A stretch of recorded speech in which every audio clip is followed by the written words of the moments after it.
yaa ko tey bettu la yow seetuloo lu dul li la neex. beneen numéro bu seen émission les impactés du Covid-19 maanaam ñu loru ci mbas mi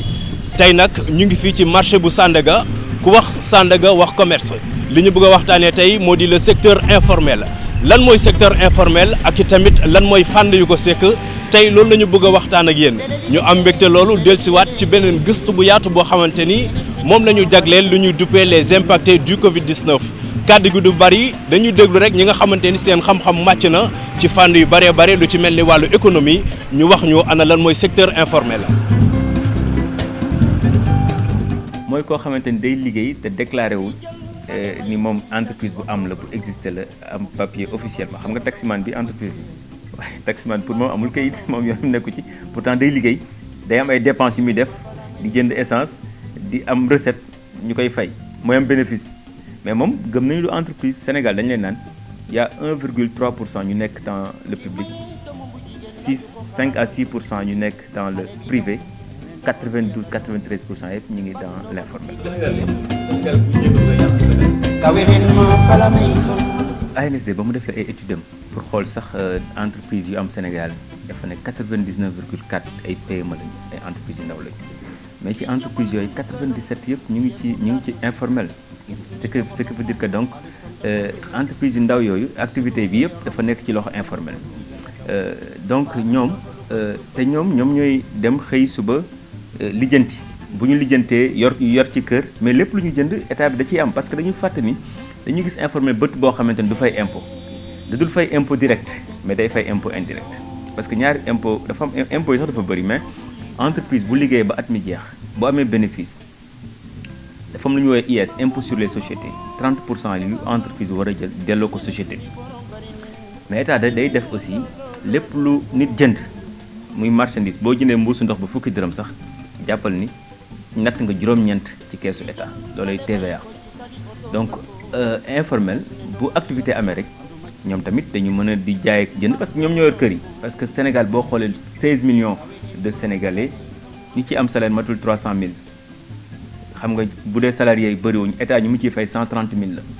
privé bi yenn saa ñu ne 200 et quelques mille donc état ñu muy fay bëriwul ñi ci des ñëpp dañuy jóg di wuti loo xamante moom la ñuy dundalee seen njaboot donc secteur boobu bu taxawee rek da ngay am ñaar yu lay sonal état day ay recette am day wàññeeku bu baax ndax ñoo activité bi ñooy dem ak ñëw pauvreté bi day yokk bu baax. secteur boobu nu affaire bi dalee ci kawam dafa metti mbas mi da koo gaañ ndaxte mbas mi lu mu njëkk a tere mooy nit ñi di déplacé wu nit ñi di génn. te ñoom comme amuñu liggéeyu bureau wala liggéey boo xamante ni liggéey salaire ci génnu nit ñi ci la ñu liggéey ci activité la ñuy liggéey bu amee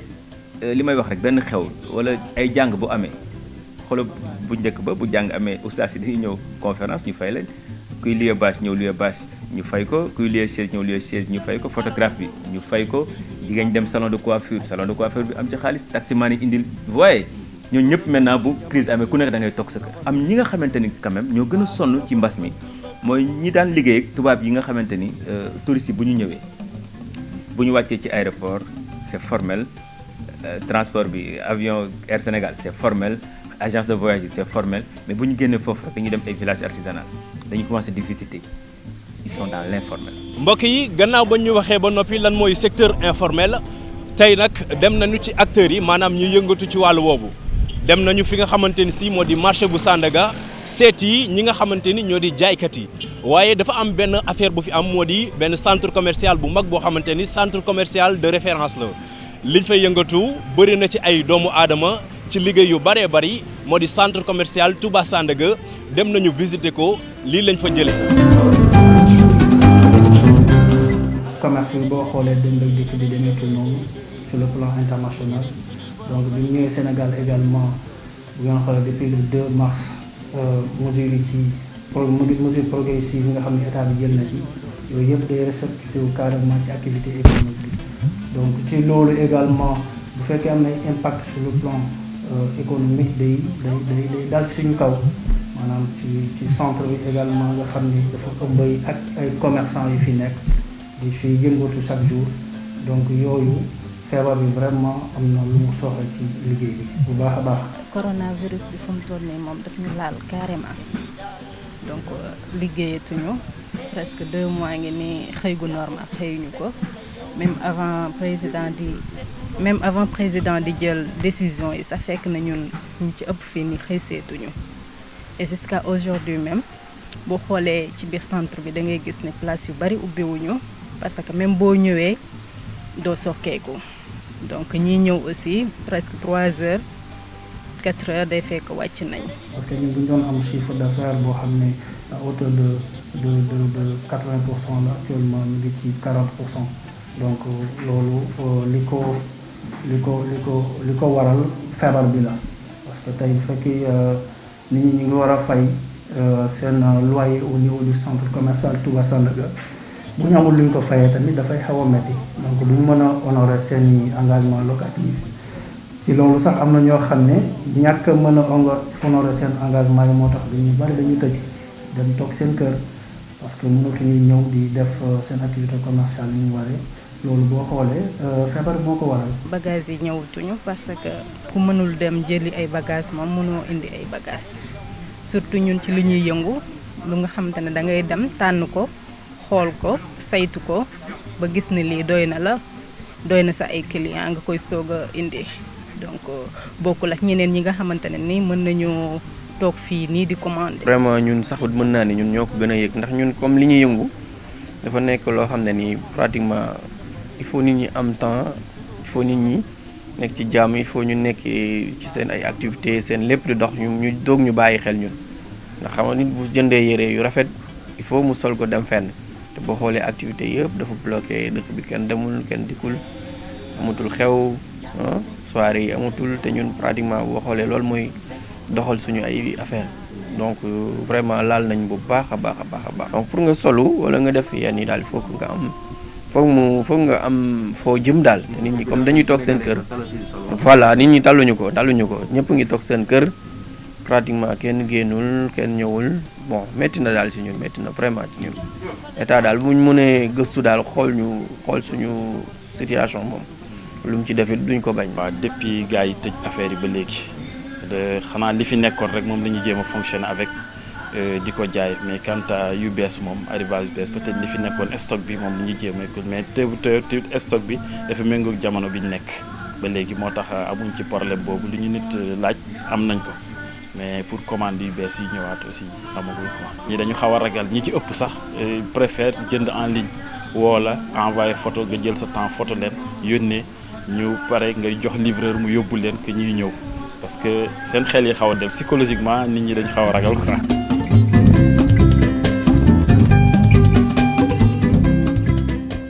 cible bi c'est les commerçants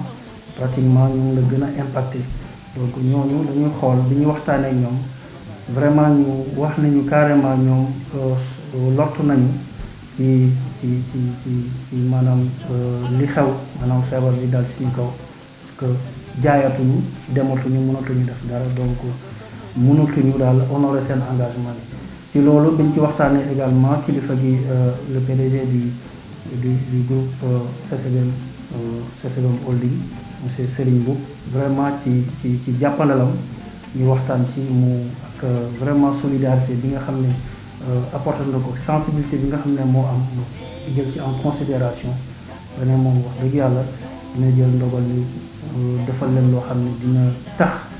ñoom ñu mën a honorer seen engagement locatif ci loolu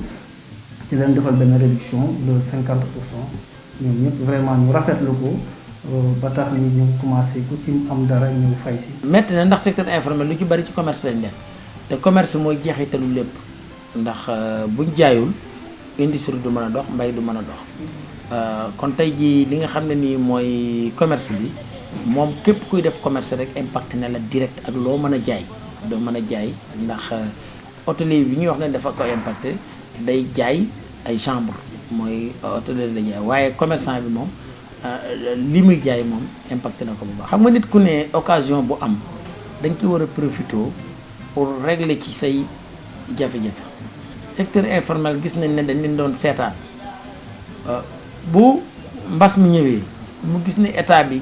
jublu na ci ñoom di leen toppatoo ñooñu dañu ne ah ñun kat nañ dem formaliser pour que ëllëg ñu xam ne formalisation mooy jàppale mais bu ñu xoolee nga ne rek déedéet yéen da ngeen a informel ba duñ leen jàppale ñoom tamit dañuy toog ci liñ nekkoon rek dañ naan ñun kat buñ nekkee ci jafe-jafe kenn duñu jàppale kon je pense que secteur bu ñu mën a profité woon la tey te secteur bu mën a profité woon la pour booster ko formaliser ko pour mu yokk croissance parce que croissance bi ñu bari ñu ngi wax ne croissance bi day baissé mais man dama gëm ne bu ñu jàppalee informel bi jàpp leen ci seen projet ñu wàññi commerce bi ñu wàññi commerce bi mooy jënd ak jaay bi mais dem produire jaay wala dem bay jaay wala dem def dara jaay ndax jaay moom mënoo ko bañ a def suñ ko defoon loolu danañ gis ne croissance sénégalais day yokk boo xam ne nii mën nañ ci jóge ci Covid 19 bi jóge ci yokk boo xam ne nii emploi dana yokk production locale bi dana yokk. tëj bi ñu tëj dem beeg dikk gi ci kaw jaww gi te ñu nemmee ko ci aéroport gi am na jafe-jafe bu mu indi ci wàllu importation maanaam njënd meeg njaay mi nga xamante ne si ñu ngi koy jëlee bitim réew di ko dugal ci biir réew mi te ko xam Sénégal xam ni ki lu ñuy jëfandikoo ci wàllu ceeb bari na loolu ba tax na dem nañ ci entreprise bu mag boo xamante ni fii la nekk ci réew mi di yëngatu ci wàllu njënd meeg njaay mi ñeel ceeb bi moom itamit dem nañu xam jamono ji ci wàllu Covid 19 bi naka la activité am di demee lu ci ëpp lu muy def ci wàllu informel la waaye itam bu ñu sukkandikoo ci ay kàddoom moo di impact yi bari na loolu. baana yi nga xam ne ñoom dañuy dem jënd ay pièces ak pièces di ko dagale ci conteneur ñooñu ñoo mën la dem su fekkee ne yow da nga nekk ci secteur bi mel ni bi ñu nekk ñun nga xam ni booy commandé li ngay commandé xam nga lu mu doon man nga am jot échantillon bi xam nga spécification bi xam nga fournisseurs yi am nga banque mën ngaa bañ a dem sa commande ngay lancé ñu chargé la nga fay par banque donc côté boobu amuñ ci problème mais côté informel bi moom am nañ problème ndax comme ni ma la ko waxee waaye ñun problème bi ñu am mooy tey da nga dul maanaam marchandise bu ñu mën a chargé port yi nga xam ne ñoo doon chargé tey mënuñoo chargé dañoo bloqué chargement yi comme ni mu nekkee confinement bi ni mu nekkee fii noonu la nekk ci foofu ci monde ci bitim réew sax la ëppee waaw ci port yi chargé marchandise yi tey marchandise yu mel ni li ñuy jaay ñun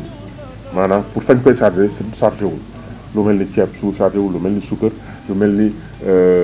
blé lu mënti doon rek loo xam ni dañ ko war a chargé ci port yooyu pour mu ñëw dañ ko arrêté peut-être ñu ngi wax naan xaj na fii weer wii ñëw danañu décanté danañu débloqué situation bi mais loolu amagul waaye nag yàlla baax na bi nga xamee ni lu bon yàlla suturaal nañu ba marchandise yi li ñëw doyagul na amagul manquant li fi ne war nañ cee mën a dund encore ay weer waaye nag bu jeexee est-ce que duñu bu ñu jeexee te renouvelé wuñ ko est-ce que duñu am problème donc war nañu xalaat ci renouvellement bi balaa jeex parce que bu jeexee moom musiba la parce que loolu pénurie lay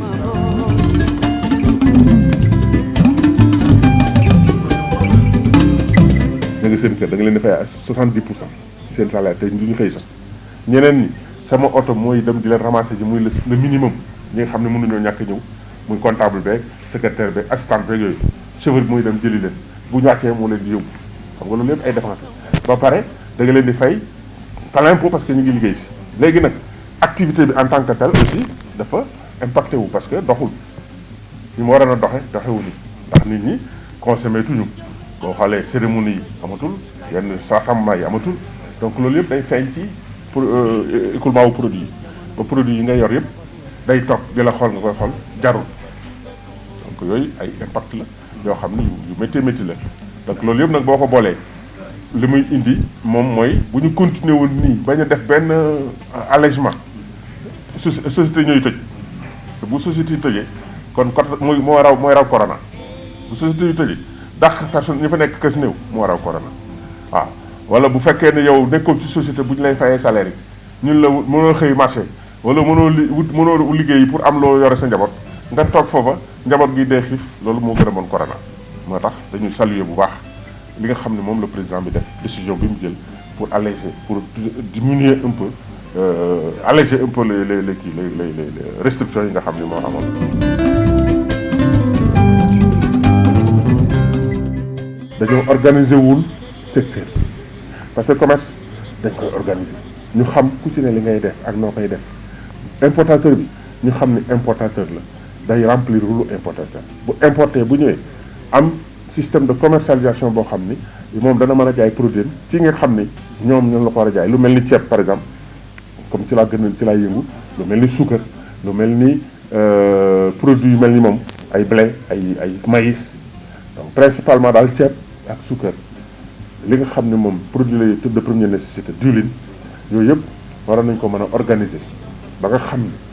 ni ñiy importer dañ leen di agréger ñu xam ni ñii lii mooy seen liggéey ñu agréger leen ci loolu.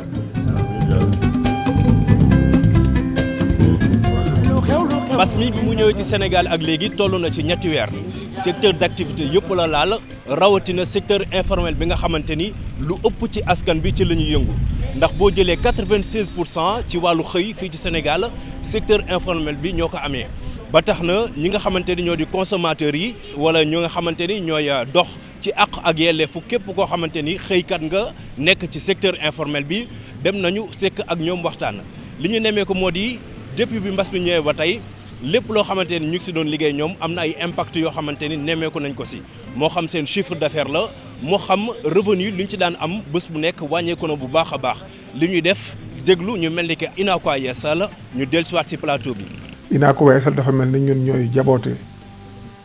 ñëpp ñi nga xam ne ñooy jaay ak jënd mën nañ ko wax rawatina ñi nga xam ne ñoo bokk ci secteur informel.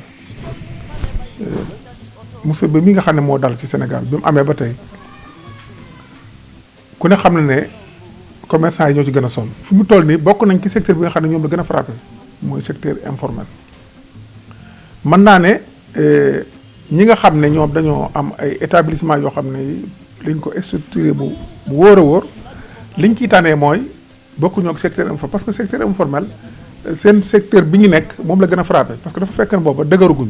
mbas mi dafa ñëw rek far leen frappé benn yoon ñoom ñëpp ñu egg teer parce que ku ci nekk nit koo xam ne balaay lekk dafa xëy jaay am dépense dikk soo xamee ne la muy la mënatul a xëy dem jaayi ku ne xam ne day métti te il faut nga xam sàmb ne secteur informel dañuy représenté 95% ci économie Sénégal. fi mu toll nii bi ñu tëjee lu may ak léegi daanaka kenn liggéeyatul kenn liggéeyatul comme gis nga ko commencé sànd nga bëkk démb dañ leen jox par 3 jours. di tëj 3 jours ci jamono yu néew rek bi président génnee xam ci yërmandeem xam ne metti na mu yokkal leen ko ba ñu tëj benn fan. loolu nag bu jógee ci ab dëkk dafa mel ni daanaka dara desu fa kon dafa mel ni secteur informel ñu jar a bàyyi xel la ni mu mettee ci ñoom nag mënuñu ko imaginer xanaa li may ñaan rek mooy gouvernement Sénégal mu jéem leen a dimbali ndimbal li muy def itam ku ne xam ne secteur informel dafay jafe parce que am na ci ñoo xam ne kenn mënu leen a identifier parce que nit ki bala nga ko identifier dafay am registre de commerce am NINEA ñu door a xam ci seen fichier ne mi ngi exister di liggéey ci commerce te la majeure partie ñi ci nekk jotuñu woon a am loolu wante ak suñu sensibilisation ak ngóoro gu ñuy def yaakaar naa ne li ci ëpp ci jamono yu néew ñëpp danañu mën a organiser à ce que ñu am ay documents ci biir loolu.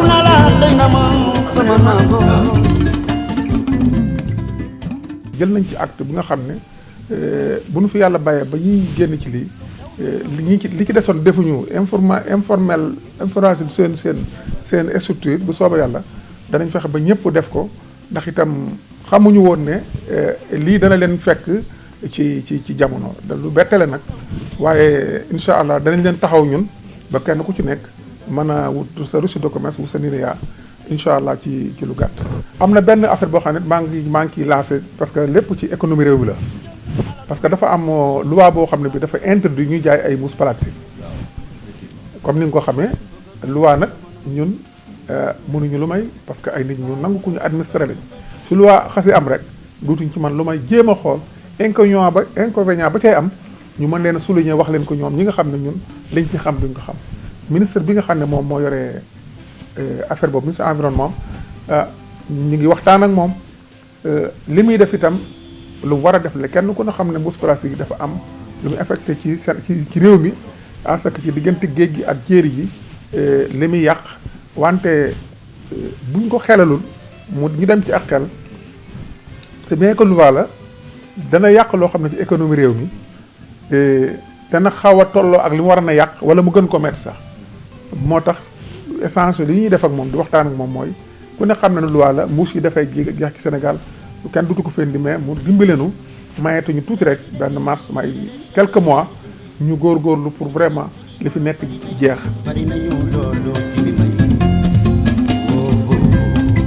gannaaw ba ñu jugee lenn ci wàllu secteur informel bi comme niñ ko waxee léegi ci wàllu ceeb bi ñu ngi fii ci beneen marché boo xamante ni si secteur informel bi am na fi doole loolu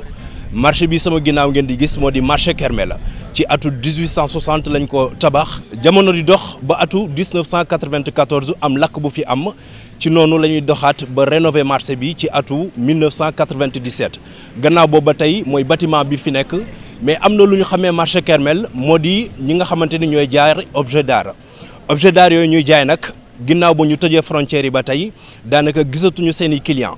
kon seen commerce wàññeeku na bu baax a baax ndax lu ëpp li ko daan jënd ay touristes lañu maanaam nekk ñoo xamante ni dañoo jóge bitim réew. duñu giddal wax ji dañuy bàyyi ki nga xamante ni si moo di Mayoro Mbaye mu dikk ak ñun ci historique gu marché Kermel. marché Kermel ku ko xool xam ne marché bu yàgg la marché bi ci xayma ci li ñu mënti jàpp biñ ko fiy tabax tubaab yee ko fi defoon booba ay année 1860 la maanaam ci 19e siècle. loolu yàgg na jamono yooyu ay tubaab yi neen ñoo fi nekkoon ndaxte ñoo fi doon jaay li nga xam ne moo doon xar-xam marché bi ci biir marché bi lépp loo xam ne ay légumes lañ fi daan jaay ak i fruits te lépp lu ci fi daan ñëw tamit ci bitim réew la daan jóge li ma xamal loolu sama wayjur bi mu jógee Daara Jolof dafa ñëw nekk fii ci biir marché bi yàgg fi macha allah loolu ndaxte jamono yu fi ñëw boobu ay tubaab yi neen ñoo fi nekkoon mu ñëw nekk fi ak ñoom. magasin bi fi nekk fii ci suuf benn la am ay frigo nekkoon entrepôt yoo xam ne moom moo ko yoroon moom it bi nga xamee ne tubaab yaa ngi dem mu continuer di def loolu mu nekk liggéeyam ba daanaka mën naa wax ne bëri na tey ay pël yi fi ñëw di jaay ci marché yeeg yëpp ku ci nekk bëri na ci ñoo xam ne ñii làbbe lañ jógee ñii piita ñii jóge ca Guinée ñoom ñëpp loolu moo leen fi indi ndaxte fii lañ nekkoon ci ñoom ak sam samp nekk ay employés ñun ñu juddu. fekk marché bi màgg ci marché bi di jàng di ñëw fii ci marché bi suñu amaan vacances sax fii ci marché bi lañ daan ñëw ba sama bàjj way jur génnee àdduna ñu teg ci jamono marché bi tàkk marché bi mu tàkkee waa Luxembourg ñoom ñoo ñëw financé ñu defaraat marché bi defar ko ni mu mel mu amaat xar kanam bi nga xam ne amoon na ko mu nekk loo xam ne yëfu histoire bu ñu gisee ne marché bi tey jii ni mu mel ak sunu mbokk yi ma fi fekk si tey ak yéen ñi nga xam ne yéen a fi nekk ñu jàpp ne marché bi war na am beneen kanam boo xam ne war na koo am ci fan yële weer yële nekk gouvernement bi dafa am woote boo xam ne woote woon nañ ko ñu sant président Cheikh Cissé mooy président wu UNACOIS Yeesal mu ne ma Mayoro dama bëggoon ñu ànd dem ci conseil interministériel bi nga xam ne président Mohamed Boun Abdallah Dionne moo ko woote fële ci primature ministre yëpp teewe woon nañ ko ministre de l'intérieur ministre Abdou Karim Fofana ñu ngi koy sant moom it di ko remercier ñu woote ñun ñëpp ñu teew fa waa marché bi ñoom tamit ñëw ci jamono boobu fekkee waxtaan wi biñ fekkee waxtaan wi déglu li nga xam ne wax nañ ko fa te ñu tënk ko tamit yónnee waat ko muy bataaxal boo xam ne yónnee nañ ko premier ministre ñoom ñu tënku ci xalaat boobu muy ñaar yoo xam ne yii ñun gis nañ ne war na nekk mooy ñi nekk ci marché bi dañ leen a war a responsabiliser ndaxte nit mënut a liggéey ci barab nekk fa te amul benn responsabilité ci barab ba mu nekk ñaareel bi ñu yëgal premier ministre ne ko war na am benn sécurité ak hygiène ak salubrité boo xam ne war naa am ci biir marché bi. ñun dañuy ànd di tukki ci àdduna di dem fu nekk te bëgg la nekk ci dëkk yu baax yi rafet nekk ci suñu dëkk parce que benn dëkk gënu suñu dëkk mais luñ defarul ku ko gis tamit da ngay xam ne lii defaruñ ko loolu moo tax ñun bi ñu toogee waxtaan ak ñoom ñu am ay xalaat yu bëri yoo xam ne gis nañ ko te xam ne ku ko def dana soppar ñi xaar kanamu marché bi. leneen li nga xam ne tamit tey jii dafa ñëw ci biir waxtaan wi mooy maanaam situation bi nga xam ne tey ñun ñëpp dañ koy dund te ñoom ñii nga xam ne ñoo fi nekk ci marché bi ñëpp kenn umpalewul coono bi ñuy daj. marché bi ku ko xool xam ne li muy def ci tourisme bëri na ndax fii kaari touristes yi fii lañ daan ñëw di fi toog macha allah mais tey gisatoo benn kaar bu fi ñëw gisatoo benn touriste bu fi ñëw masque yeeg yi ñu fi jaay. ñoom kuñ ko daan jaay mooy tubaab bi fi daan ñëw tey bu tubaab ñëwul koo koy jaay kenn ñun ñii daan jëw sax ci ñoom di fi jënd léeg-léeg bu ñu amee ay tukki yu ñuy def yóbbu ko may ko sunu ay xarit yu nekk bitim réew tey dematuñu fenn xam nga ku demut fenn mënoo jënd dara. léegi nag autorités yi il faut que ñu jàpp ci parce que nit ki mënuñu def dara loo xam ne autorité yi te autorité bi nga xam ne moom moo ci jiitu te wax dëgg yàlla sama xarit la mën naa ko wax fii seen kanam muy président Macky Sall ak keneen koo xam ne ànd na ak moom ñu jàppale ñii parce que ñii dañ leen war a jàppale te jàppale bi nekkul loo xam ne lu jafe la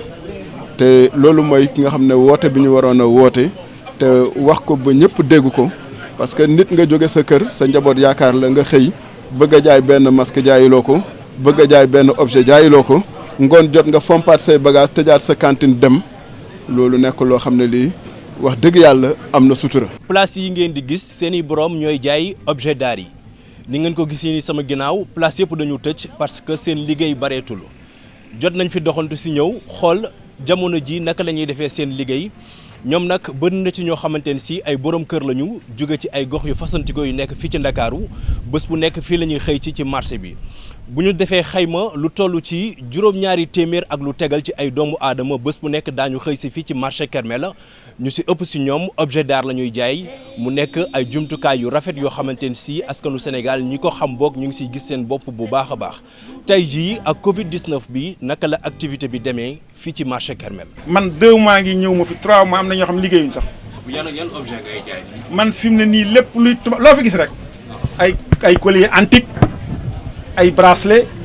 dégg nga ay bracelet ébène yoo xamante ni lépp ay collier loo xam daal immigré doo koy jënd waaw képp ko moom ku dul tubaab wala naar doo ko jënd moo tax damaa tëj sax 2 mois ñi maa ngi fi doog a ñëw ak ñeneen ñi mel ni man place yi ngeen jàkkaarlool yëpp kii nii dafa fermé moom ay yére lay jaay 2 mois ñëw fi ak ñeneen ak ñeneen. 2 mois yëpp da nga tëj ci place. dama ko tëj parce que boo ñëwee comme touriste la ñuy jaay. waaw fii boo gisee si ginnaaw yaa ngi gis ay tableau yi nag am na yu bëri am na yoo xam ne peinture sur toile la en tissu am na yoo xam ne sous verre la ci verre bi dañuy peinture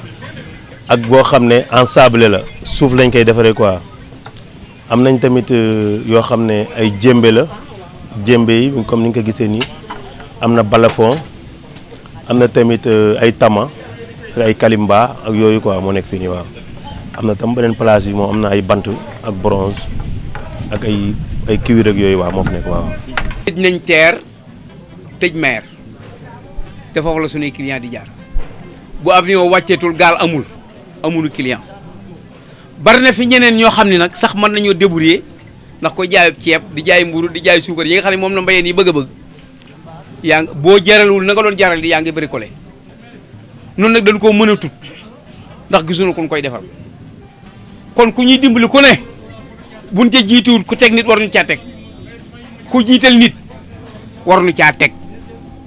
dafa mel ni sax ñuy jóge bitim réew ñoo gën a xam li ngeen di jaay que ñi fi dëkk. déggoo li ma la wax kuy jaay loo xam ne réew mi nga ne kër goo dugg doo ko fa gis loolu laa la wax dama ne kër goo dugg doo fa gis objet d'art kon nun ay gan dong lan am mooy ci avion yi ak gaal yi bu gaal ñëwatul avion wàccetul fu ne gisee ko nu jaay nun mun noo bricolé te nu bokk ci ak ci acteurs yii doxal réew mi marché Kermel dans le monde entier dëkk boo taxaw ni marché Kermel ñu xam ko. presque léegi ma 3 mois bu ñu gëjee liggéey waaw daanaka toog bi moo ëppoon quoi liggéey bi moom demewul woon noonu waaw vraiment temps yëpp ay quelques personnes ñoo doon ñëw fii ñi nga xam ne am nañ moto mën a ñëw parce que ñu si ëpp fu ñu dëkk dafa sori te transport bi demewul woon noonu donc ñi amoon moyen ñëw fii mooy ñu yori moto ay quelques personnes daal ñoo fi doon ñëw. tubaab carotte andiwu ko fi ay jën andiwu ko fi bari na lu bari andiwu ko fi xam nga lu ko fi indi aar bii moo ko fi indi li ci ëpp. gis nga mën nga fekk daanaka ñu si bëri ñibbi nañ parce que heure bii nii fi ñu ñibbi ñoom sori nañ transport yëpp day joué ci ñoom ñeneen ñi am oto ñooy yóbbaale ñenn ñi te dañuy teel a dem moo tax ñu si bëri daanaka bu ñu julee 5 heures rek am na ñoo xam sax avant 5 heures dañuy ñibbi waaw loolu mooy problème waaw. est-ce que da ngay def vente en ligne wala. vente en ligne bon doon naa ko def ay temps mais après dama ko arrêté woon. parce que dañoo dem ba maîtriser tuñ ko woon parce que amatuñu woon jot bi ñu ngi woon si yeneen donc mënatuñu woon a continuer di ko def parce que da nga waroon di renouveler tout le temps di dugal affaire yu bees donc demoon nañ ba mënu amatuñu temps bi moo taxoon ñu bàyyi ko quoi loolu mais xam naa nag danañ ci delluwaat parce que fa la liggéey bi toll incha allah rabbi waaw. te it bari na fi ñoo xam ni ñi ngi ci liggéey bi te dëkkuñu ci dëkk bi dañ leen fee téye mënuñoo dellu seen kër mootu ñoo for lu ñu leen yónnee kon nañ xalaat ci nun kuy dimbale nañu xalaat ndimbal gi nag jiitaluñ ci kenn ku dul ki nga xam ne moom la suñu borom tànn jiital ko teg ko ci réew mi muy Macky Sall. Khalifa Sall moom moo amoon volonté politique réaliser extension marché Kermel en l'occurrence fi ñu war a yóbbu jaaykatu aar yi peut-être il avait la volonté mais malheureusement ñi ko doon liggéeyal dañ ko yàqal objectif am ndax yàlla dogal na li mu jot a defar méngoowul ak ñun barab yi nga xam ne ci lañ war a nekk pour liggéey ñu ngi koy remercier nag ci volonté politique bi mu amoon pour réaliser ko njalbeen gi bi nu wooyee dañu woon dañuy defar ay place yoo xam ne nii ñi koy monter en 10-15 minutes ci lañ koy monter place bi pare place bi matériel thermique lañ ko waroon a defaree comme ni ko Samb waxee mu waroon jógee Canada nga xam ni place bi borom da naan borom place bi ñaata mètre la place am ñu ni 3 mètres la wala 1 mètre 50 la wala 2 mètres la ñoom ñu monter ko ci 15 minutes loolu méngoowul ak immeuble 3 étages dama yaakaar ni sunu autorité yi dañu xamul lan moo nekk centre commercial dafa war a méngoo ak niveau de vie wu sénégalais yi ak pouvoir d'achat wu sénégalais yi te ni ma gisee ci fi ñu toll nii actuellement ci réew mi dafa xaw a teel. liggéey bi nu mu demee la liggéey bi metti na ba pare doxatul comme avant bu njëkk tubaab yi bëri woon nañ Sénégal amoon na tourisme waxuma la touristes yi ñëw sax mais résidents yi rek dañu bëri woon te léegi daanaka amatuñ wala bëreetuñ parce que militaire français yi fi nekkoon dañ fi dëkkoon seen i mbokk di ñëw di leen seet si ñooñu rek bon clientèle boobu amatul léegi suñu clientèle lu si ëpp touristes yi la te tourisme bi dematul noonu Sénégal vraiment promotion bi dafa des bu baax a baax. mbokk yi économie bu Sénégal boo ko jëlee tey am na ci pàcc bu am solo boo xamante ni secteur informel bi moo ko gàddu ndax lu toll si 2 milliards ci wàllu chiffre d'affaires secteur informel bi dina ko amal ci économie bu Sénégal loole nag bu ñu sukkandikoo ci rapport yi nga xamante ni si ANSD fësal na ko bu yàggul dara waaye bu fekkee ni lu ñuy duppee valeur ajoutée lu toll si 3000 milliards secteur informel bi dina ko amal itamit ci économie bu Sénégal jamono ji fi commerce bi toll rawatina ci jamono boo xamante ni si Covid 19 mu ngi lëmbee fii ci Sénégal am na ay matuwaay yoo xamante ni si jëwriñ ji jiite wàllum njënd meeg njaay mi fii ci Sénégal di Aminata Assome Diatta am na ay dogalum si jëloon moom nag mu ngi waajal leneen loo xamante ni si tamit ci wàllu dogal yi ba tey dafay gën a sukkali secteur bi demoon nañu seeti ko ngir gën a mën a sekk ak moom waxtaan xool jamono ji moom naka la gisee secteur informel bi ci wàllu commerce bi waaye itamit ana la mooy jéego yi nga xamante ni si département ministériel am daañu ko amal ngir gën a mën a sukkali lii di njënd meeg njaay bi. ñi ñeme suñu borom bari nañu looloo. xanaa déjà di leen di nuyu téléspectateurs yi di rafetlu liggéey TFM ci Covid bi donc ci secteur commerce gis nañ ni bu baax ni Covid bi am na impact bu metti ci entreprise yi ndax xam ngeen lu ëpp ci suñu économie ay entreprise informelle la te ñu ci ëpp ci secteur commerce la ñuy yëngu donc ci mesures yi nga xamante ne jotoon nañ koo jël ci semaine yële amoon na impact bu metti ci ñoom ndax bu ñu demee bay tëj yenn marché yi pour assurer sécurité population bi commerçant yi nga xamante ne fa la ñu doon amee lu ñuy yóbbu seeni njaboot donc metti woon na donc moo tax ñuy gën a rafetlu encore une fois mesure d'assouplissement yi nga xamante ne moom la président de la République jël pour xool daal na la ñu mën a relancer bu baax a baax économie bi donc dëgg la Covid bi vraiment am na impact bu négatif ci secteur commerce bi waaye tamit gis nañ ni ci wàllum PME ndax comme ñun ñoo ngi yor département commerce et PME gis nañ ni naam PME yu bari am nañ ci problème waaye gis nañ tamit ay PME yu créer ay mbir yu bees yi ñu ngi nekk ci li nga xamante ne moom la ñuy jëfandikoo ci aar suñu bopp ci jàngoro bi am na ñoo xamante ne vraiment wane nañu taxawaay bu bees daal boo xamante ne wane na ni Sénégal mën nañu sukkandiku si li ñu am fii vraiment pour mën a demal suñu bopp donc loolu noonu daal laa jàngatee métti na ci yenn entreprise yi waaye yeneen entreprise yi wane nañ ci xarañte liñ ci war a gën a rafetlu moom mooy conscience bi nga xamante ne ñi sekk secteur du commerce am nañ ko ndax xam nga lépp luy commerce boo day laal ak ñëpp donc bi jàngoro bi ñëwee surtout li nga xamante ne mën na impacter ci ndundun askan bi waxtaan nañ ci bu baax ak secteur yi seeni association yi vraiment ñu jàppale ñu bu baax ci waxtaan déjà ak commerçant yi pour ñu fexe ba bu mu am benn hausse du prix te loolu moom vraiment encore une fois dama koy rafetlu di leen ci féliciter ndax vraiment prix yi fu mu newoon balaa Covid bi fa la ne ba léegi kooku moom vraiment à quelques exceptions près ñu ngi koy respecter donc loolu mu nekk lu am solo mu nekk tamit ci wàllum approvisionnement fexe nañu ba nga xamante ne amuñu benn jafe-jafe ci wàllum approvisionnement te loolu tamit collaboration bu étroite bi nga xamante ne département bi am na ko ak commerçant yi moom moo ko waral donc ñun lépp loo xamante joxe woon nañ ko fa comme ay mesures vraiment ak en collaboration ak ñoom réussir nañ ko ñu gis ñeneen ñoo xamante ne ñu ngi yëngu di ci production locale bi ñu am problème débouché ndax ak crise bi mesures yi ñu jël xëy na dem ak ñëw bi jafe na donc de telle sorte que ni ñu ko doon mën a écouler seeni production mu xawoon a jafe am nañu ay jéego yu ñu ci def ak commerçant yi ba ñu nekk dans des dispositions pour dem jëndi production bi ñu waxtaan ci ak DER tamit mu mettre à disposition benn enveloppe pour gunge leen ci njënd production bi naam am na toujours des problèmes surtout ci wàllum oignon bi waaye en tout cas ñun lépp mesure yoo xamante ne waroon nañ ko jël accompagnement financier bi loolu yëpp jël nañ ko xëy na ba léegi commerçant yooyu pour déplacement bi moo xaw a jafe mais ñu ngi toujours di continuer pour xool nañ lañ ci mën a trouver ay solutions. Déjà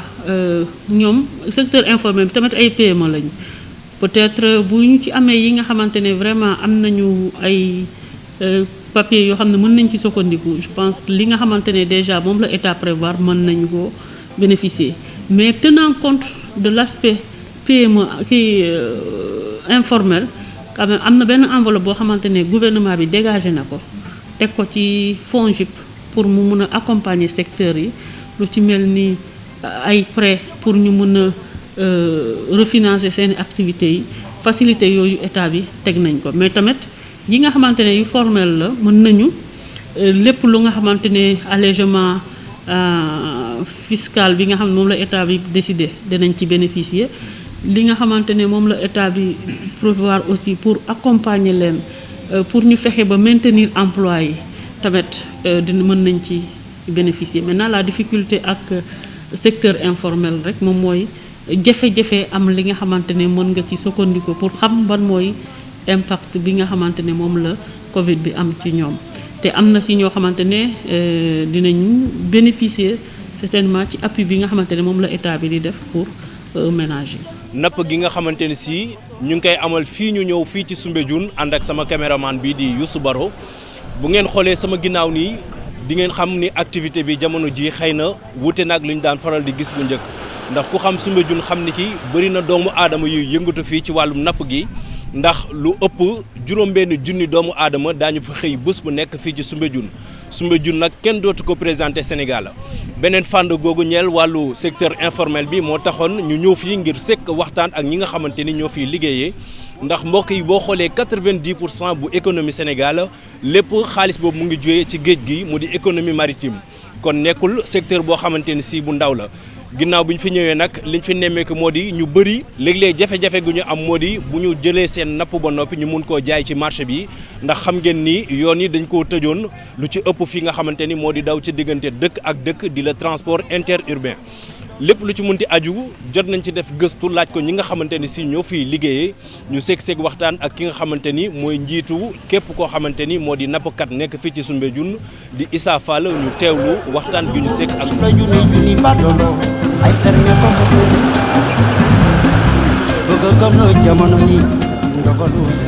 dañ daan liggéey jën bi ñu koy jël muy koy jaay muy dem bitim réew ñuy liggéey di jël jën bi di koy jaay muy dugg ci biir Sénégal au plus ci suuf yi nga xamante ni moo gën a sori ci Sénégal fi nga xamante ni géej yeggu fa ay Tambacounda ay Kédougou ay yeneen dëkk ba Fongolemi mais tey jii jën yi mënatul dem fenn ndaxte déjà diggante région ak région oto yi dawatuñu mareyeurs yi ñemeetuñoo jënd jën bi ñoom ñëpp ñu ngi toog à quai ñi ci jot a jënd mooy ñiy jënd di dem ci marché local yi te ñiy dem ci marché local tamit problème boobu la ñu am ndax depuis boobu ba léegi ñëpp dégg nañu marché yi ni ñu leen doon tëjee bu tey bi marché ñu tëj ko une semaine bu ëllëgee ñu tëj beneen marché bi 2 semaines ba tax na baana yi nga xamante ni ñoom ñoo daan ñëw jigéen ñi ay jàmbaar lañu dañ daan ñëw di jënd di ko yóbbu ci marché yi di ko jaay di ci jël seen wërsëg ñu ci am suñu wërsëg mais ñoom it noonu la ne affaire bi impacté. mool yi mënatuñoo dem fu sori ndax dañ daan xëy 7 heures du matin départ fii dem wuti ji jën bi te jën fi ñu koy wutee dafa sori surtout jën yi nga xam ne daan dem exportation ñu daw ay kilomètres yu bari daan ñëw fi ay côté 18 heures 19 heures pour mën a écouler jën bi mareyeurs yi nga xamante ne ay kii lañu ay mareyeurs exportateurs lañu mais bi mbas mi amee ba léegi ñu tëj frontières yi benn vol dematul jën wi dematul jën yëpp mu jóge des sur le marché local de telle sorte que bazar de moo fi nekkoon da ngay dem dépenser xaalis boo ñëwee li ngay am boo ko jaayee du sax mate li ngay te da ngay profité ndaxte instant boobu heure bi nga xamante ni heure couvre-feu bi mayeetu la yow pour nga toog di liggéey benn heure bi surtout ñi nga xamante ni dañoo nekk fii ci plage Soumbédioune bi di ñibbi dans la banlieue te bari na ñoo xamante dañoo nekk fii di liggéey fii banlieue la ñuy ñibbi. waaw fi mu nekk ñu ngi farata alhamdulilah ndax fi mu nekk nii bon jamono bi nga xamante ni bii bi mbas mi ñëw dafa tombé juste campagne bi su ko commencé ubbi ndaxte ñëpp xam nañ ni cooroon bu commencé rek jën commencé naa am tuuti waaw ndax jamono yooyu gaal yi nga xamante ni ñu ngi napp ni ñu koy waxee jën bu rafet bi ñu ngi jàpp badees ñu ngi jàpp coof ñu ngi jàpp sel jariñ mais jën woowu yëpp mënatul woon a dem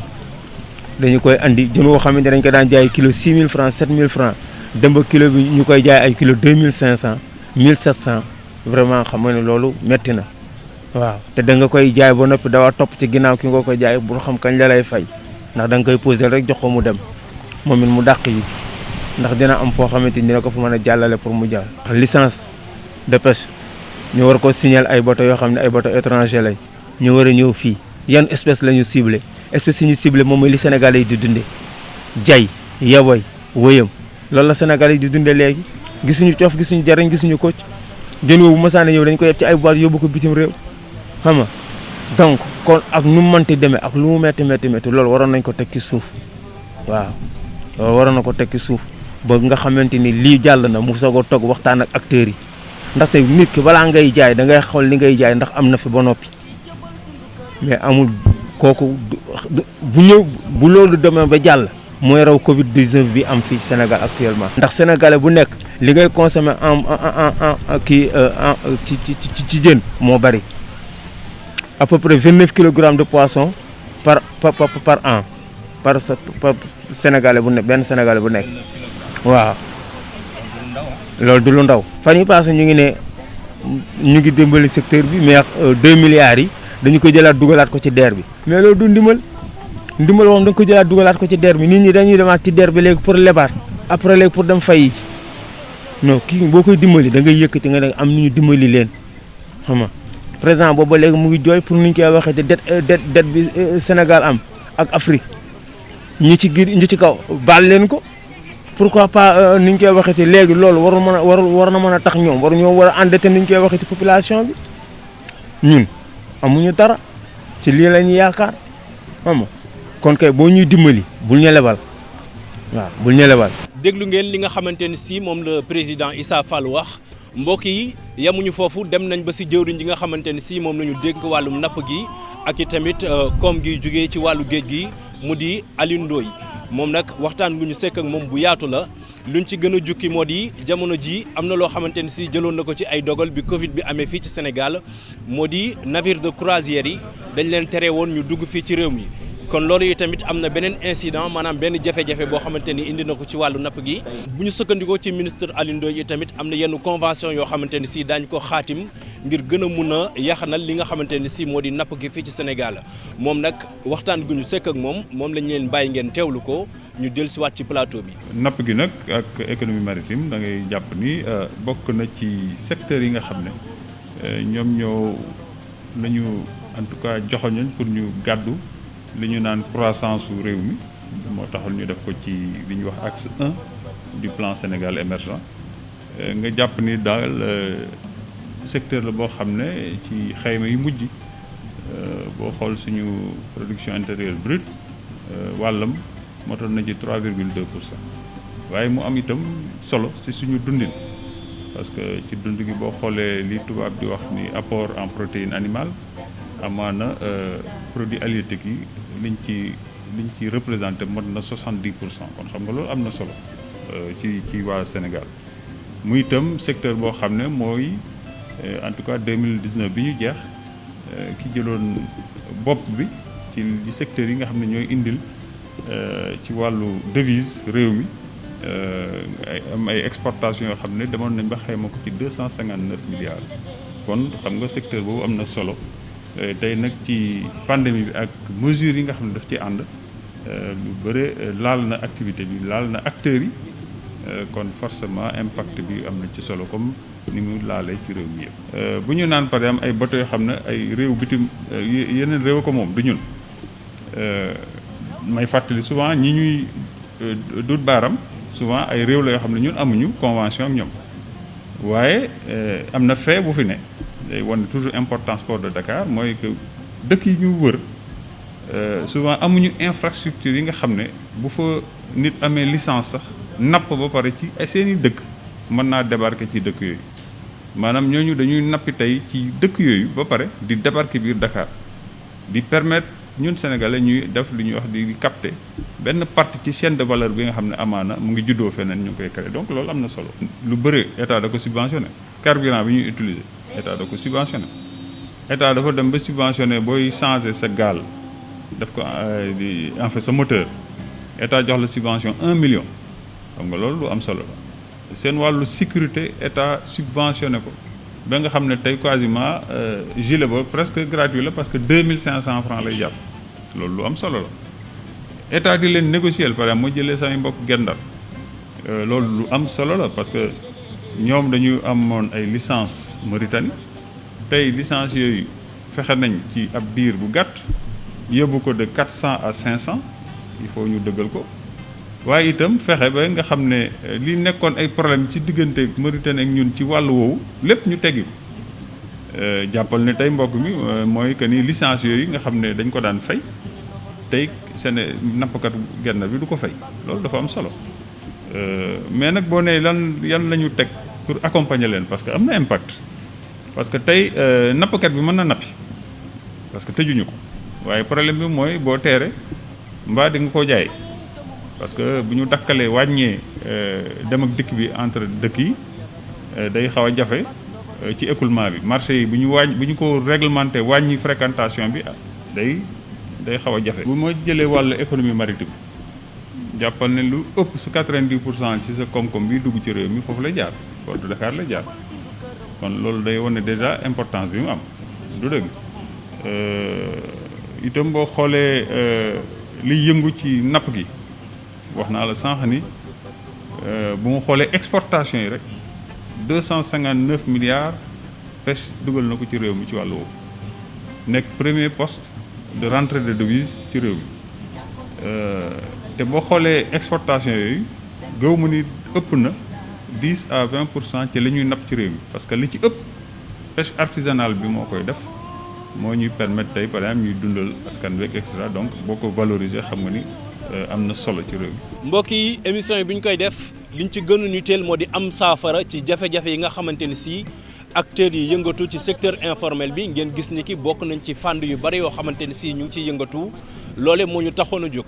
ba tax na bu ñu fekkee ni ñu ngi daal di tënk émission bi am na ñaari pàcc yoo xamante ni gën na fës ci biir émission bi moo di wàllu njënd meeg njaay mi jëwriñ gi ko jiite moo di Aminata Assome Diatta bu fekkee ni wàllum napp gi la ki ko jiite moo di ministre Alioune Ndoye lu ci mënti am kenn ku nekk si ñoom ñaar am na looy dëgmal maanaam ay yitte yoo xamante ni si yaa ngi xalaat amal ko fii ak ay fan mu di lu ñu duppee perspective loolu nag lañ leen di bàyyi ngeen teewlu ko ba noppi. ministère bi mu ngi liggéey pour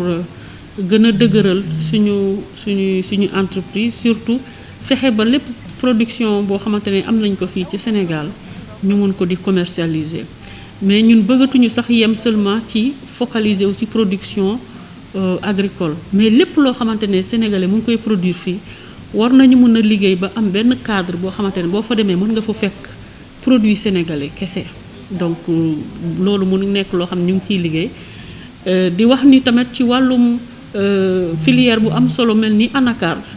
ñu ngi gunge filière bi am na benn appui bu DER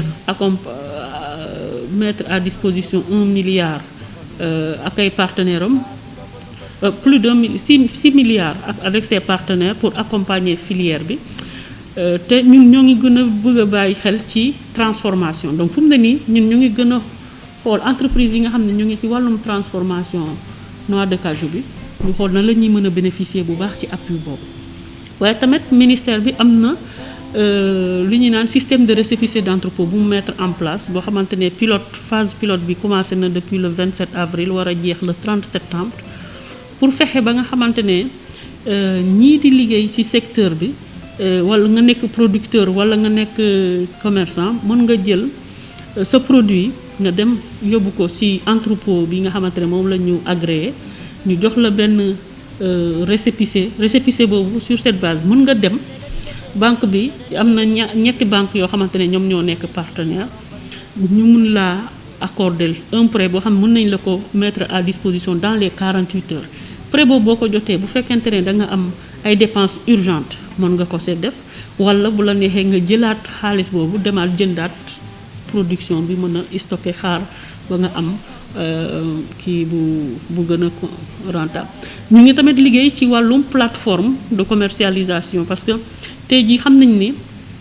contexte bi nekk na occasion pour développement commerce électronique dafa mel ni sax nécessité la parce que dina contribuer bu baax pour wàññi contact yi donc ministère bi lancé woon na fii en décembre stratégie de développement du commerce électronique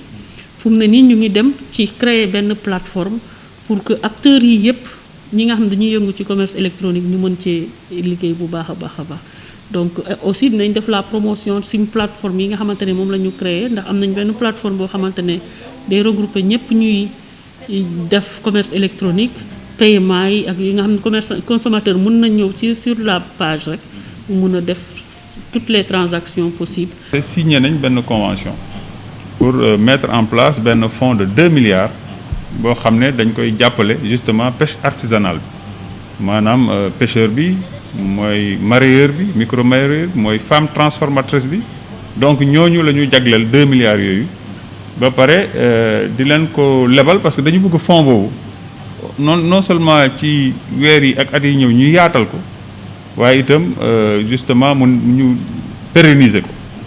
moo tax ñu defal leen genre crédit boo xam ne 3% la te 3% ci réew mi ku ko leb xam nga ni quasiment dañ la ko may du dëgg pour permettre justement ay ba pare am ay différé soit remboursement ci 6 mois wala ci 1 an loolu pour jàppale leen justement ci période bi wala post Covid bi nga xam ne seen activité duñ ko du daanu loolu lu am solo la. am na beneen fonds bu ñu nar a signé boo xam ne boobu 8 milliards la boo xam ne bi ma njëkk lim nii ñun la DER ak CMS parce que état daf ñu jox ñun secteur bi 1 milliard. 1 milliard boobu la ñuy jël dugal ko jéem bonifier ko def montage boo xam ne dañ ko bonifier pour mu dem ba 2 milliards pour ñu jagleel ko justement artisan pêcheurs yi. beneen bi benn convention la boo xam ne moom 8 milliards la boo xam ne danañu permettre aussi ñu financer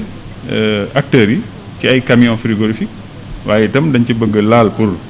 financer gaal yi nga xam ne tey c'est les pirogues en fibre de verre yi ñu bëgg a soppi ak aquaculture bi. Donc kooku beneen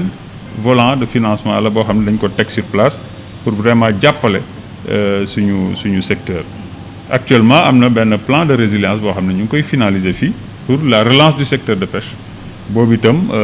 aussi bien secteur de pêche que aquaculture que économie maritime plan boobu ñu ngi koy finaliser fi ñu toll. mbokk yi agsi nañu ci njeexanteelu émission bi ñu am yaakaar ni ak tey gëstu bu yaatu bi nga xamante ni si def nañ ko xam ngeen léegi lan mooy secteur informel ak ñetti pàcc yi nga xamante ni si tànnoon nañu ko ngir def si suñu gëstu mu di ci wàllu napp gi rax ci dolli ci wàllu njënd meeg jaay boobu ñu dem ci ñi nga xamante ni ñoo di marchand objet d'art yi kon tey defe naa ni ak gëstu bu yaatu bi gën ngeen am beneen idée lan mooy secteur informel fii ci Sénégal ak mbooleem fànn yi nga xamante ne si ñoo ko sekk bu ko defee ñu ngi leen di jaajëfal ki nekkoon si caméra bi di Youssou Baro réalisation bi ak montage bi tamit ñu ngi leen di jaajëfal Jobaay di jaajëfal logistique bi Abouka ak képp koo xamante ni mu ngi liggéey rédaction bu TFM rawatina Chérif Dia bi nga xamante ni moo yore wàllum coordination bi ñu leen di jox di daje fii ak fan yu néew waaye ñu leen di ñaan mbokk yi gën a sàmmoo ak digle yi ngir que askan bi yëpp ñu gën a mën a ànd jëlee fi li nga xamante ni moo di Covid 19 comme niñ koy waxee bés bu nekk rek ñu gën a solaat masque yi bu baax a baax.